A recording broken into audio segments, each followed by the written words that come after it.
This is Dr. Jennifer Jansen from the Zeph Center. You're listening to JJ's Clinical Connection, connecting you to clinical topics.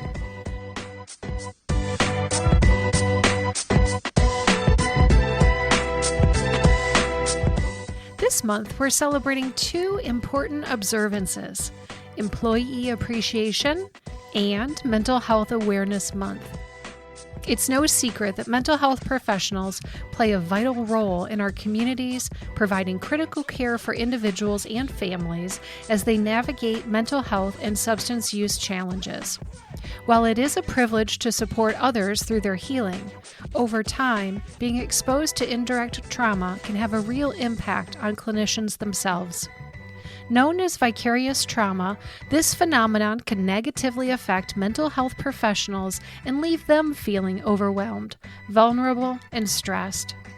In this episode, we'll be joined by Clinical Manager of Adult Therapy, Leah Marty, to talk about what vicarious trauma looks like, how it impacts clinicians, and most importantly, how these professionals can care for themselves while continuing to care for others. Whether you work in the mental health field or are simply curious about what happens behind the scenes of emotional support work, this conversation is for you. Stay tuned for another eye-opening episode.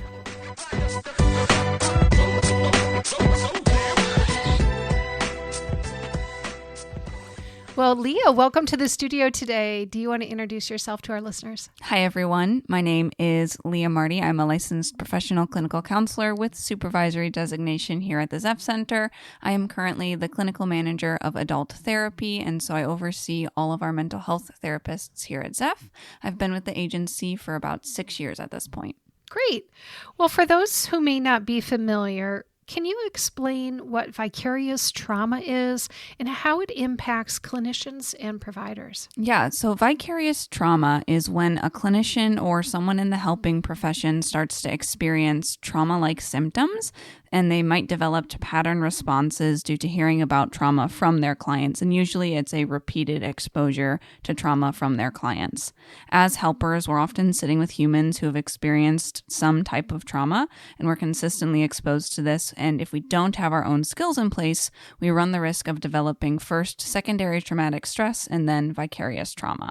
May is Employee Appreciation and Mental Health Awareness Month, which is why we want to have a focus on vicarious trauma. Leah, tell us a little bit about your work here at Zeph Center, as well as your training and experience as a mental health counselor. Yeah, so I started at Zeph as a student intern myself. And so I was brand new into the field, had never really done any helping profession work before. And I found very quickly that I was having a lot of emotional responses to the work that I was doing, and then also noticing that other people were as well. And over the time that I've been at Zeph, I got really trained in dialectical behavior therapy, and I started to use those skills for myself. And in using those skills, I realized just how important it is for the clinicians to put themselves first and to be able to understand your own emotions, your own thoughts, and your own responses, because that ultimately is going to help the clients. And so then as I became first an informal leader and was more so just looked at as somebody who had the experience in the field and people were coming to me for support, I wanted to gain some formal training in how to support people. So that's when I sought my supervision designation to become a supervisor. And then I really dived into vicarious trauma and secondary traumatic stress, because we are losing clinicians faster than we are gaining them. And so anything that I could do to empower clinicians to take care of themselves, to give them structure, to know what to do, to hold space for their feelings, that really felt like the role that I needed to take. And that is exactly what you are doing when we talk about your Help the Helper presentation, right? That you'll be doing as a lunch and learn for our agency later this month, is helping those that help other people make sure that they are putting themselves first and that they are using some of the skills and techniques that we have at our disposal to make sure that they're taking good care of their own mental well-being. Yeah, it's really easy to forget that the therapy skills and the calming techniques or the relaxation tools that we give clients, we also can use ourselves. And so all of the skills that I've developed are things that I've taken from therapy modalities and from therapy trainings. And so none of the information is anything that hasn't been researched, hasn't been evidence-based to work. It is all about how do we shift the mentality that we have to use these things as well. Okay, so what are some of the common signs or symptoms that a therapist might be experiencing if they have vicarious trauma? So the symptoms of vicarious trauma really mirror the symptoms that you would see in a client who is diagnosed with post-traumatic stress disorder. So you might see things like clinicians who are ruminating or thinking about the details of a client's situation a lot. Those thoughts might be intrusive in nature. And in really extreme cases, you might see clinicians having nightmares, really large emotional responses to client situations, avoidance symptoms, so not wanting to think about work or think about their clients, and most severely a change in how they view themselves or their clients. They might see themselves as helpless, incompetent, and overwhelmed, while also holding some persistent negative views of their clients, perhaps painting their clients as manipulative, needy, or unable to be helped. Wow, that's a lot of things. So I think that kind of leads me into the next question, which is how then does vicarious trauma affect a therapist's ability to provide care? So a clinician's care is going to be impacted because first and foremost, they're just going to be more emotionally exhausted because of everything that they are holding. So they're going to display some less empathy and less care for their clients. Because of the emotional intensity of the work that they're doing, it's likely that they're less able to do the other pieces of their job as well, like paperwork and care planning. So not only may you see their client care impacted, but also their overall productivity. They might need more time to emotionally recharge, leading to more days off or more sick time. So ultimately, they're less empathetic and getting less done. Okay, Leah, can you share some examples of how vicarious trauma has shown up in the day-to-day work of mental health professionals? So let's say a clinician starts their day with a really high intensity trauma situation and they aren't able to process their emotions due to the busy day and the busy pace of work that we do. They're likely going to be carrying that with them all day. And then maybe when they finally have a moment to breathe, they still feel really overwhelmed. So rather than use the skills that they have, they decide to scroll on their phone to decompress as a way to avoid everything that's going on. The 5 minutes that they took to decompress has suddenly become 20 minutes because nothing happened with the emotion that they were feeling in the time that they were scrolling. So what might vicarious trauma look like across different roles? For instance, the difference between therapists or caseworkers or even crisis responders. So I think crisis responders are going to be the most at risk for developing secondary traumatic stress as well as vicarious trauma because they are right in the middle of the crisis with the client and likely hearing really traumatic situations from those clients. So they will experience some pretty intense post-traumatic symptoms. So they might have nightmares, intrusive thoughts, not be able to let go of situations. Whereas in case managers and therapists, it's likely going to be due to the accumulation of a high number of intense situations over a longer period of time. Therefore, you're going to see more of those cognitive changes. They might view themselves differently or the client work differently. And that would be because the therapists and the case managers are hearing stories that their clients are sharing with them, right? Every time they have a scheduled appointment. Yeah. And so if you see 7 people a day, you could hear 7 different really traumatic stories because as much as we know our clients, we still can't predict their lives or predict what they are coming in with each day. And so often that surprise element of, oh, I didn't expect to hear about something so horrible today really catches therapists and case managers off guard. And so then they don't know what to do with the emotional response that they have to that situation. So that's probably the crux of all of this, right, Leah? That people who are in the helping profession, they're going to hear stories from the clients that they're working with again and again throughout the day. And it puts them in a different level of exposure, really, than other lines of business. Yeah, absolutely. And especially if you are working specifically on the trauma with the client. If you are trying to help the client process the trauma that they've experienced, you might hear that same story several times over the course of treatment, maybe once a week with that client. And so that's where some of that avoidance can come in, right? Of, oh, I'm going to have to sit with this person again and hear this thing that I had a really uncomfortable response to last week, and now I don't want to do it. Okay, well, we better talk about some of the strategies and solutions for this work, right? What strategies can clinicians use to help protect themselves from the impact of vicarious trauma? Yeah, it's incredibly important that clinicians have their own toolkit for managing secondary trauma. And a lot of what I like to use is I like to use Brian C. Miller's CECERT model, which provides an outline for skill domains that clinicians should develop to protect themselves from secondary trauma. Okay, tell me more about that. So the 5 domains are, the first is experiential engagement. So this teaches clinicians to experience safely and successfully the parts of the job that they find the most aversive or difficult. It's really teaching them to avoid avoidance. Then you have skills for reducing rumination. Inherently, we all are going to think about our jobs, but reducing rumination specifically teaches people to let experiences go. It's going to help us keep the past in the past, which brings us into the next step of engagement. And then a conscious narrative. These are some good old-fashioned cognitive reframing skills. It's teaching clinicians to be aware of the narrative that they have around their job and to be able to fact-check the truth and helpfulness of those narratives. Reducing emotional labor is really important. How do I manage everything else of the job, and how do I make doing my job easier and more sustainable?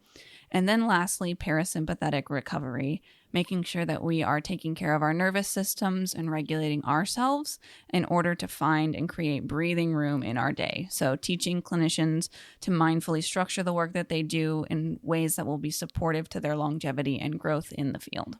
So you mentioned a conscious narrative. Tell us more about what that means or what that is. Yeah, so conscious narrative is identifying and understanding the thoughts that we have about the work that we do and how true those thoughts are. So for example, I might come into work feeling really good and I'm like, I'm going to help everybody today.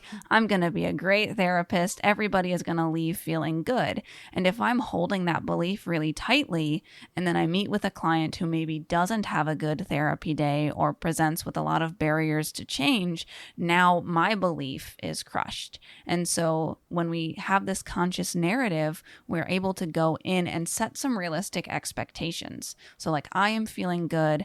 I am feeling accomplished today. I'm going to bring that into the session, but I'm only in control of me, not what else happens in the room. And so we are able to fact check the beliefs that we have and recognize that sometimes we tend to think in all or nothing, or we tend to think in black and white, and that's actually really limiting as a therapist, but also as a client as well.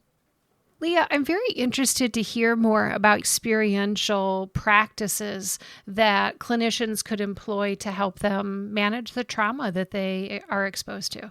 Yeah, so first and foremost, that experiential engagement is really key, and it's teaching clinicians to monitor what they feel and think in real time. So I could have a client sitting in front of me, but I'm able to have this dual awareness to know like, oh, I experienced some type of response to what they just said. I want to notice that. I want to experience that because I don't want to shut it down because that will just compartmentalize it. But I also can't like respond out of it. So instead, just noticing it. And when we notice, our responses start to change. And so the dual presence of I can sit with you and hear you and notice myself and notice my own responses helps us respond more authentically sometimes, because we might be able to say like, wow, I noticed that I felt really sad when you said that, or I felt, frustrated for you when you said that, which can be therapeutic in nature, or it helps us signal what we might need to go back to later in a supervision or in our own reflection. Those are some great skills and great tips. Let's talk a little bit about boundaries, and tell us why boundary setting is so important for those working in this field. So I truly think that understanding and being able to set and follow through with boundaries is incredibly paramount in this field. Boundaries are not only foundational for providing ethical care, but are also protective for both clients and staff to ensure that everyone can feel good about the work that they are doing together. I think the hardest boundary that we set are the boundaries with ourselves. So being able to say no or hold to a structure or a system. These boundaries help create space for us to recover and do the work that we do. How can supervision or staff support help manage vicarious trauma as well? So the entire workplace really sets the temperature for being trauma-informed and trauma-responsive, but especially the supervisors who are looked to as the leaders. Part of the role of supervisor, in addition to all of the other pieces, is ensuring that your supervisee is emotionally safe. So supervisors should monitor not only how their staff are doing the work, but also how they feel about the work. And as a supervisor, I really try to consciously incorporate this into my supervisions as a way to first normalize talking about our emotional responses to clients, and also then how I may need to have more intervention with someone around a certain trauma or encourage them to seek their own support. That's great. And how do the staff respond? Like when you open supervision with that kind of dialogue, do they feel supported? I think it really sets the tone for being supported, right? Like I am here to hear you and how you feel about the client, because if you've had the space to process what you feel about the client, you're going to be better able to help the client. And so it just creates a safe space in knowing that we all have emotional responses to the people that we help. What other resources are available for clinicians experiencing vicarious trauma, either here in our organization or externally? So in our organization, I would hope that you can have open communication with your supervisor, as they are probably going to be the best line of support for you. If you aren't comfortable talking to your supervisor, it might be really helpful to reach out to some of our sanctuary trainers or sanctuary leaders in the agencies, as they have the skills to be trauma responsive and trauma informed and a really strong sanctuary foundation. If you'd like to seek some external support, I'd really recommend finding a therapist who is trained in an evidence-based trauma treatment. You are able to utilize the same treatments that we give our clients for your own vicarious trauma. So things like prolonged exposure, cognitive processing therapy, or eye movement, desensitization and reprocessing, or EMDR. So tell us a little bit about how Zeph Center's trauma-informed sanctuary model helps support staff who are experiencing vicarious trauma. So first and foremost, the sanctuary model does an incredible job of helping the agency understand that an individual is not alone responsible for their response. So we recognize that the entire agency contributes to the system that supports the individual. And Sanctuary gives us a structured tool and a shared language to talk about our emotional responses, as well as consistently reflect on our emotional responses. So I personally have done selfs, whether it be by myself or with my team, to structure my own thought processes and emotional responses to traumatic situations that I've experienced at work. And again, the SELF tool is simply an acronym where we break each of those quadrants into a separate area for focus. Yeah. So safety, E for emotions, L for loss, and F for future. And I love that it's future oriented because, again, if we're trying to prevent vicarious trauma, it's really important that we have a plan for re-engaging and not falling into traps of avoiding things that are uncomfortable or hard to deal with. And even it sounds like this is part of the process that supports what we call post-traumatic growth, or the development and the growth that can happen after somebody has had a traumatic experience. Yeah, absolutely. What did I learn about myself, or what resiliencies did I develop through this situation, and how can I take what I've learned and what skills I have and then apply that in different situations? Well, yeah, that's interesting too. Let's talk a little bit about the importance of a strong support system, both personally and professionally, for those working in this field. Yeah, so I am a very big advocate of having a support system of people who are not all helping professionals. I have a lot of friends who are therapists. They are great people, but it's really refreshing to go to someone and talk to them about what you're experiencing and not get a clinical response. I think that the personal relationships outside of the profession also foster opportunities for growing parts of yourself that aren't clinical at all. And that's really important for sustainability. We are all much more than the work that we do, and having an identity outside of work is really important. Yeah, and I think those non-clinical friends really help balance us out, don't they? Absolutely. Absolutely. As a mental health professional, Leah, have you ever experienced vicarious trauma yourself? Yeah, absolutely. None of us are immune to having those emotional responses to situations. And relatively recently, actually, I had a situation where I heard something that was pretty graphic and emotionally triggering for me personally. I didn't have the time to process it during the day, and I was sort of running from thing to thing. And then I really unintentionally avoided and numbed and distracted my way all the way to bed. Unsurprisingly, now that I think about it, I had a dream that mirrored the situation that I had heard about and found myself waking up in the middle of the night to cry. And then this continued all the way into work. I was experiencing a lot of emotional distress. I would randomly think about the situation and start to get emotional again. And then when I got into work, really the first thing that I did, which is opposite to what we might think we should do, which is tuck everything in. The first thing that I did is message my supervisor and ask her for a check-in. And not only did she help me kind of hold space for my own emotion, but she also encouraged me to use my own therapy skills to regulate the emotion, normalized my own emotional response, and then helped me come up with a plan to continue to support the client through the situation as well. What advice would you give to someone early in their clinical career about maintaining emotional boundaries while still being compassionate? So it's really important to recognize that your compassion is your strength. Your empathy and your care makes you a good clinician. And we don't want you to lose your empathy at all through this field, but instead, what we want is to help you find ways to process what you feel about the work, hold boundaries around how much you think, feel, and do the work, and increase both your professional and personal support system. I'd encourage you to remember that it's very normal to feel negative feelings or intense feelings about the work that you do, and even about your clients. Success is ultimately not those emotions going away and only feeling good about work, but success is about first tolerating and then changing your own emotional responses. So, how can the field of mental health better support providers who are regularly exposed to trauma? So systematically, I do think that we have a long way to go in supporting individuals who are regularly exposed to trauma. I think that to protect those individuals, we also have to reduce the distress in the system around them. So I'm thinking higher reimbursement rates for insurances, lower caseloads of traumatized individual, and less administrative burdens. Beyond the big picture, I think that we really need to see more training programs and agencies teaching about trauma and trauma responses before the clinicians do the work. Teaching skills and strategies that they can use to monitor, regulate, and adjust the work that they do when things aren't working. I hope that we can be responsive to the system and not reactive.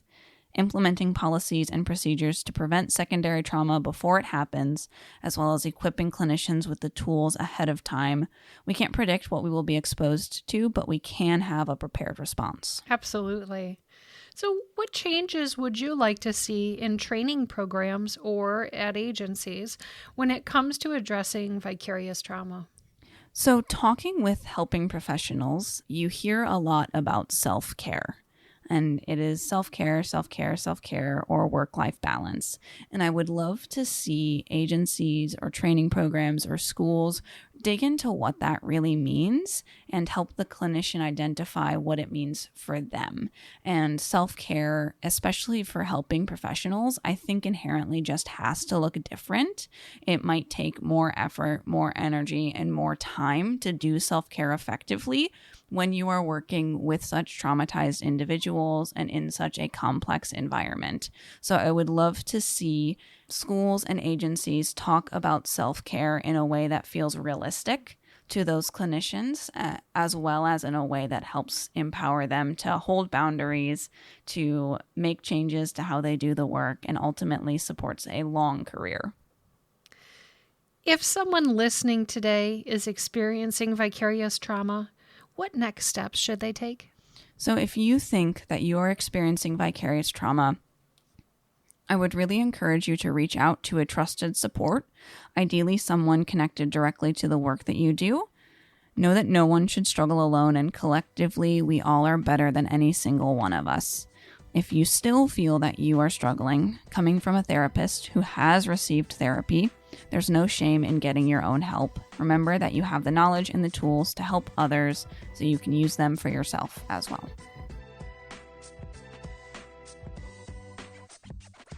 That wraps up today's episode of JJ's Clinical Connections.